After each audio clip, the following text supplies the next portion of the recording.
It's Mon Mothma's HoloNet, and we're just posting on it. Welcome back to Mothmanet News and our 50-day countdown to the Mask of Fear by Alexander Freed. Today's day 43, and we're talking about Mon's relationship with Breha Organa, the Queen of Alderaan. So, I know they don't interact all that much, but let me have fun, okay? I love the two of them. I ship the two of them. My best friend and I literally joke about being the two of them. It's great. Anyway, Mon and Breha don't interact all that much, but I just think that makes their interactions more special in a way. Of course, the most prominent of this is Leia, Princess of Alderaan, where we see them working together, we see them supporting Leia together, and the infamous dinner party scene where they are so synchronized together and with Bail that they are able to almost completely sell Tarkin on the idea that they are having an affair. That Mon and Bail are having an affair.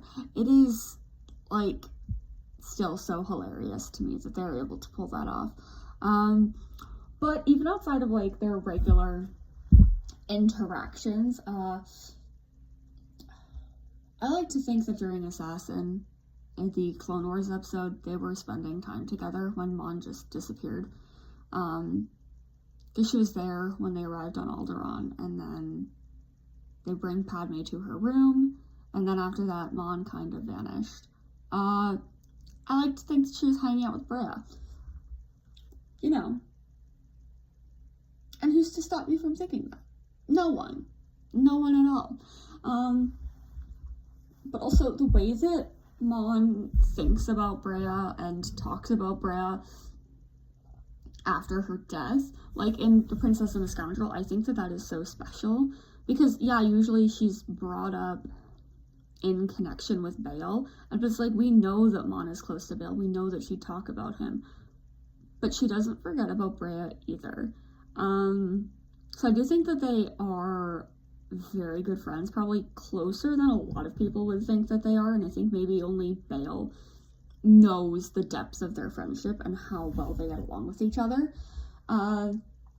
Yeah, and I really do like that in the beginning they are two of the biggest supporters of Leia, joining the rebellion, doing this rebellious activity, and she knows that she can go to the two of them and they'll support her, or they'll be like, hey, stand down, we've got this. And ultimately, they're the two that send her to kind of save the day in Leia, Princess of Alderaan, which I think is a big moment for Bail when he's finally like, okay, yeah, I guess you can do this if this is what you want to do. Yeah. But I just really love the two of them, and I think that after her death, Mon really does mourn Breha a lot more than we think she does. It's one of those things that it's brought up more that she mourns Bail. Alexander Freed makes note of that in Contingency Plan, right? Mon is internally mentally apologizing to Bail, promising to do right by Leia to Bail, but I think that the depth of her sadness for Breha is very, very strong. Yeah, because they're just the best. I'm kind of rambling. I didn't finish the script for this one, but I was like, it's fine. I can figure it out. Yeah, so Mon is very much with Leia, oh, Bail and Breha would be very proud of you in The Princess and the Scoundrel. And that means a lot to me, because, you don't, if she wasn't that close with Breha, I don't think she would have necessarily brought her up, because that would feel very insincere to her. So I'm yeah, I feel like they're closer than people give them credit for. I do want to see their dynamic explored a hell of a lot more. And who knows? Maybe they get to see a little bit of each other in The Mask of Fear. I also do like the idea of Mon being synchronized with one of the Organas, and it usually being Breha, actually, because of the way that she's, like, you know, on side with Breha, and what comes to my mind is the line where it's like, Mon Mothma works almost as hard on me as you do, and Breha's like, good for her, right?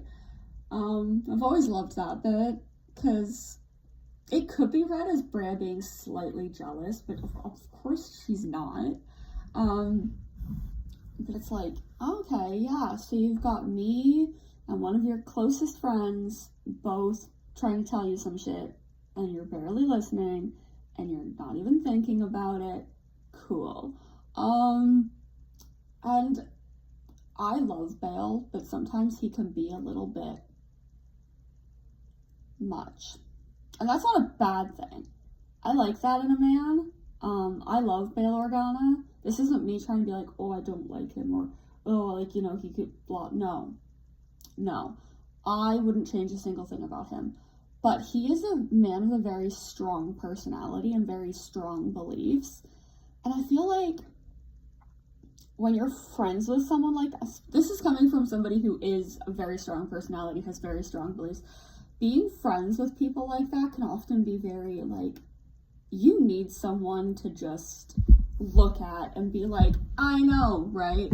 And, like, is this bitch for real? Like, why are they like this sometimes? Even when you love the person, it's like, sometimes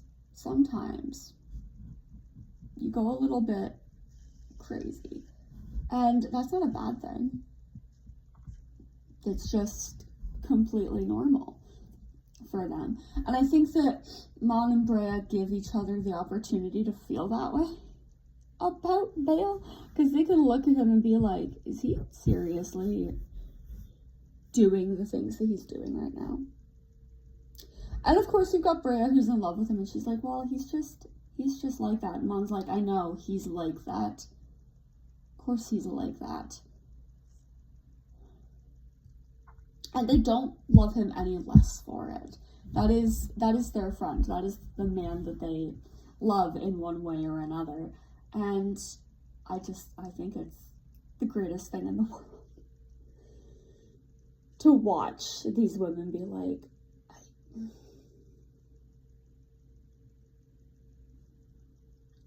because he's very adamant about the whole thing with the rebellion, and both of them are just trying for so long with him. And ultimately I think it is Breha that, like, Breha and Leia, who the fuck am I, General Dodonna? Leia, God, don't cancel me for that. Breha and Leia that get through to him on that. And even though Mon has, like, a role to play in it, it's ultimately going to fall to them to be the ones to get him on side with that. Yeah. I hope all of that makes sense. Anyways, to sum up, Mon and Breha are closer as friends than people give them credit for. And they put up with Bail and his weird antics so much. And I love the two of them together.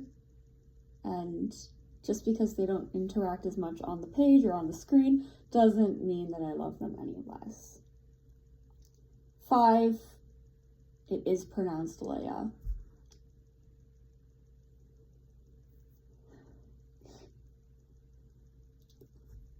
Shame on me. Shame on General Dodonna for ever pronouncing her name like that. I don't dig it. Sorry, Leia. I love you.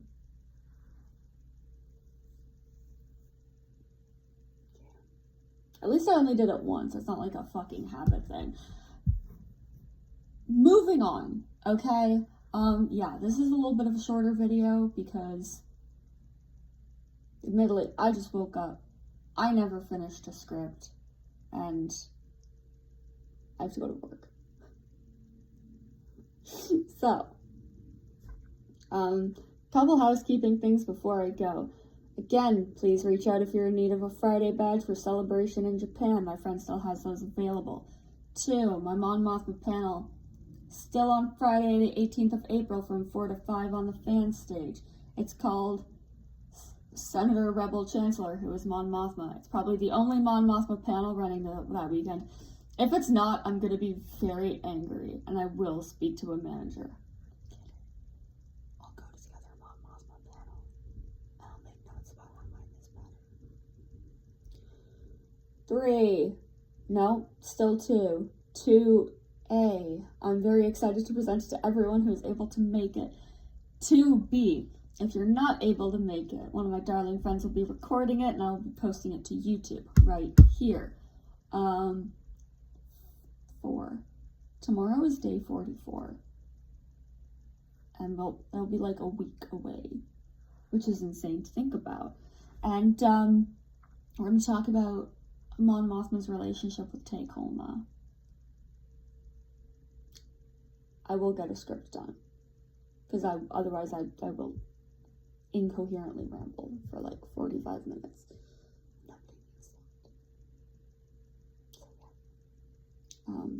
Is that 4?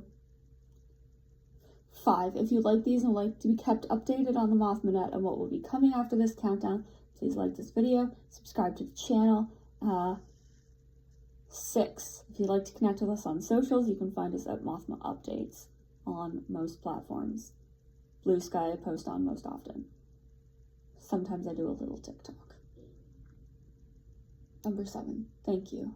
May the Force be with you.